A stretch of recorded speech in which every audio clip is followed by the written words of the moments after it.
নমস্কাৰ ৰাইজ, কি কৰিছে সকলোৱে? যিহেতু মা পাপা আহিছে সেইকাৰণে অলপ ঘূৰিব আহিছিলোঁ আৰু আজি আছিলে মোৰ মৰ্ণিং ডিউটি আৰু এয়া হৈছে মা পাপাৰ লগত মানে বিশাল গ'লোঁ, কিবা কৰিলোঁ, বহুতখিনি বস্তু কিবা কিবি ল'লোঁ আৰু পাপা মা।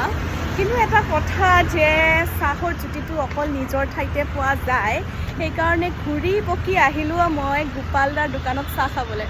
গোপাল দা চাহ বনাইছে? চাহ বনাই আছে, স্পেচিয়েল চাহ আজি আহিব পাৰে। আচলতে কি হয়, য'তে গ'লেও মানে গোপালদাৰ চাহৰ নিচিনা জুতি ক'তো নাপাওঁ, সেইকাৰণে আমাৰ অফিচৰ তলতে থকা গোপালদাৰ চাহৰ দোকানে বিচাৰি আহিলোঁ। ডিউটি নথকা টাইমতো আহিছোঁ, দেখিছেনে?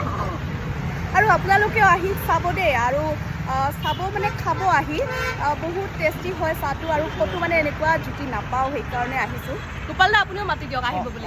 আপোনালোকে আহিব, মোৰ তাত স্পেচিয়েল চাহ খাবৰ কাৰণে সদায় পাই থাকিব, ভাল চাহ একদম আহিব দেই। বাই বাই এতিয়া।